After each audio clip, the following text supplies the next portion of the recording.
El Rickshow, la vuelta semanal al mundo.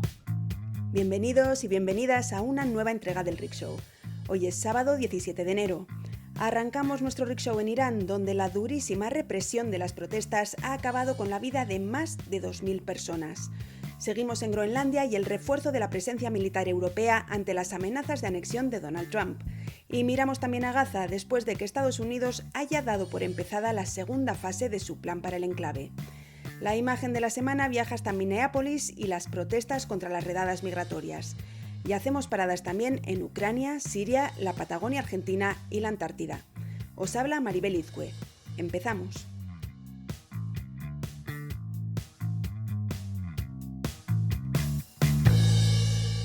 El recorrido. Esta semana gran parte de la atención informativa ha estado puesta en Irán. Allí la durísima represión de las protestas que sacuden el país desde finales de diciembre ha dejado más de 2.400 muertos y miles de detenidos, según organizaciones humanitarias. Estas cifras son más altas que en cualquier otra ola de protestas en Irán en las últimas décadas. En una sesión de emergencia sobre Irán el jueves, el Consejo de Seguridad de la ONU reclamó una investigación independiente sobre esas muertes. Ante la ONU, Estados Unidos aseguró que todas las opciones están sobre la mesa. Eso incluye una intervención militar, algo de lo que Trump advirtió a principios de esta semana. Irán, tras las amenazas del presidente estadounidense, dijo que eso provocaría el caos en la región y cerró durante varias horas su espacio aéreo. El ataque llegó a parecer inminente hasta que el miércoles ambas partes rebajaron el tono. We've been told that the killing in Iran is stopping, and it's stopped, and it's stopping. And there's no plan for executions or executions. En Irán las matanzas están cesando, han cesado, dijo el presidente estadounidense. Por su parte, las autoridades iraníes negaron que fueran a ejecutar a los detenidos en las protestas. Las movilizaciones y sus consecuencias, en cualquier caso, suponen el mayor desafío al régimen en décadas y dibujan un enorme interrogante sobre el futuro de Irán. Y nos vamos a Groenlandia. Varios países de Europa, entre ellos Francia y Alemania, empezaron este jueves a desplegar tropas en ese territorio ante las amenazas de anexión por parte de Estados Unidos. El envío de efectivos militares a este territorio de soberanía danesa se produjo un día después de que representantes de Dinamarca, Groenlandia y Estados Unidos se reunieran para abordar las aspiraciones de Washington. Tras ese encuentro, las autoridades groenlandesas dijeron que iban a reforzar la presencia militar europea en el territorio. La Casa Blanca insiste en que la isla, rica en recursos minerales, es vital para la seguridad estadounidense. También dice que no descarta ni adquirir la isla ni una intervención militar. El despliegue de fuerzas europeas, al que España valora sumarse, ha sido bautizado como Operación Resistencia Ártica. Según Dinamarca y Groenlandia, es una operación de formación y reconocimiento para fortalecer la seguridad europea. En la práctica supone que cualquier movimiento militar de Estados Unidos en la isla se encontrará con fuerzas europeas, que a priori son sus aliadas. Y mientras continúa con la presión sobre Groenlandia, el gobierno de Trump sigue pendiente de Venezuela tras la operación militar del 3 de enero en la que capturó a Nicolás Maduro. El jueves, el presidente estadounidense recibió en la Casa Blanca a la líder de la oposición venezolana y Premio Nobel de la Paz, María Corina Machado. Trump ha dejado claro que no considera a Machado una opción para dirigir el país y que apoya en su lugar a la actual presidenta interina, Delcy Rodríguez. Did you offer to President Trump your Nobel Peace Prize? I presented the President of the United States the medal of the Nobel Peace Prize. Durante su encuentro, Machado entregó a Trump algo que el presidente ambicionaba largamente. Presenté la medalla del Nobel al presidente, dijo Machado al ser preguntada por la prensa a la salida de la reunión. Según la líder opositora, lo hizo como reconocimiento al compromiso de Trump con la libertad de Venezuela. Y en Gaza, el supuesto Plan de Paz de Estados Unidos para el enclave, aprobado el pasado octubre, ha entrado en su segunda fase. Eso significa que del alto el fuego, constantemente violado por fuerzas israelíes, se pasa a la desmilitarización, la gobernanza tecnocrática y el proceso de reconstrucción. Así lo indicó al menos el miércoles el enviado especial de Trump para mediar en Oriente Medio, Steve Witkoff, después de que las facciones palestinas alcanzaran un acuerdo sobre los integrantes del Comité de Tecnócratas que administrará la franja. Jamás quedará fuera de ese organismo, tal y como establecía desde un inicio el plan.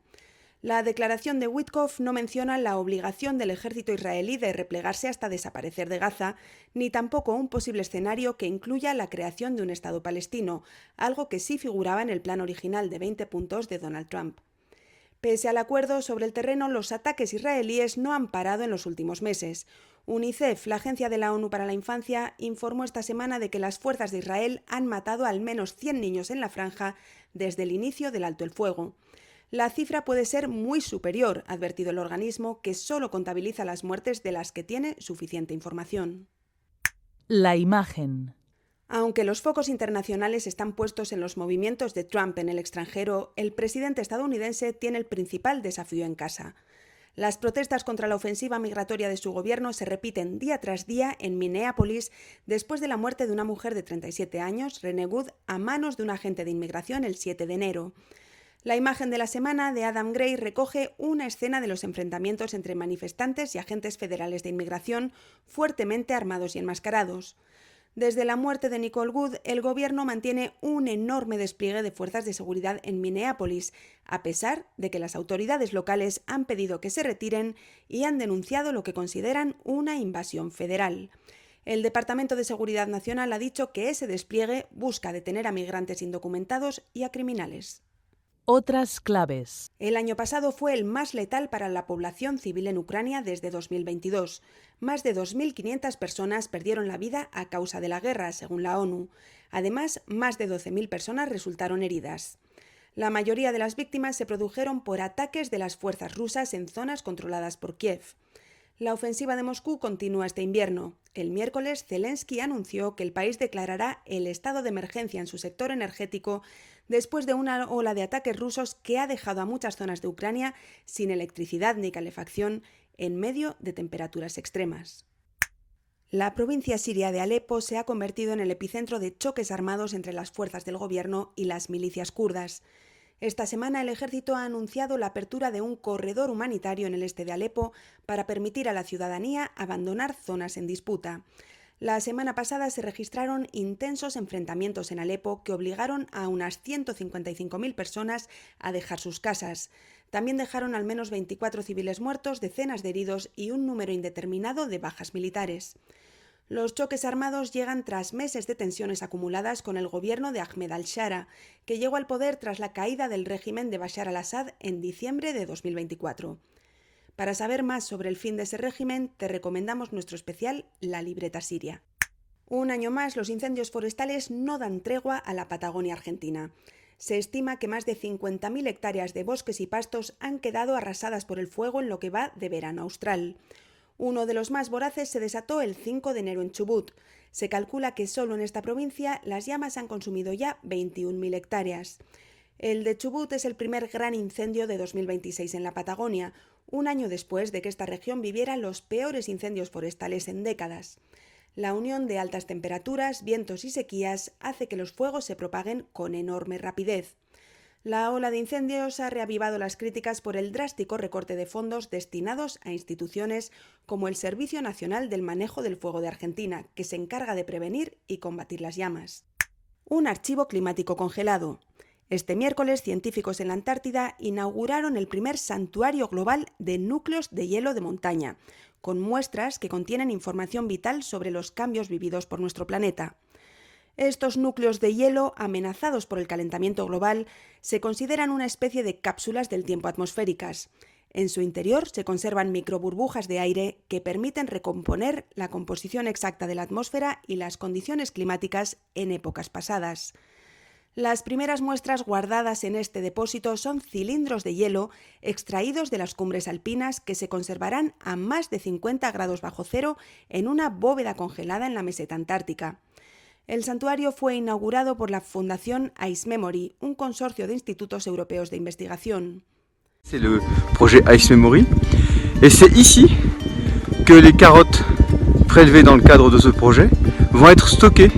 Elles seront stockées dans une cave et elles seront disponibles pour les générations futures. Es el proyecto Ice Memory. Aquí se preservan los núcleos de hielo tomados para este proyecto, se almacenan en una cueva y estarán disponibles para futuras generaciones, según el investigador francés Nicolas Caillon, uno de los integrantes del proyecto.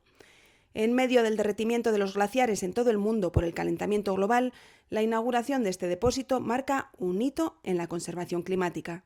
Esta semana en 5W. En Irán los muertos se cuentan por cientos, las detenciones son masivas. La oleada de protestas que estalló el 28 de diciembre en el bazar de Teherán llevó al régimen de los ayatolás a ejercer una brutal represión, a desconectar el país de Internet y, de paso, a cortar la telefonía móvil y terrestre. Esta semana hemos publicado un ensayo del reportero Mikel Ayestarán en el que reflexiona sobre la supervivencia de un sistema que divide al pueblo iraní. Y nuestra columna semanal la firma David Jiménez, que se pregunta cuáles son los límites de Donald Trump. Pero el problema en realidad no es el presidente de Estados Unidos, escribe, sino la deriva moral colectiva que lo rodea de impunidad. Y hasta aquí el Rick Show de hoy. Muchas gracias por escucharnos.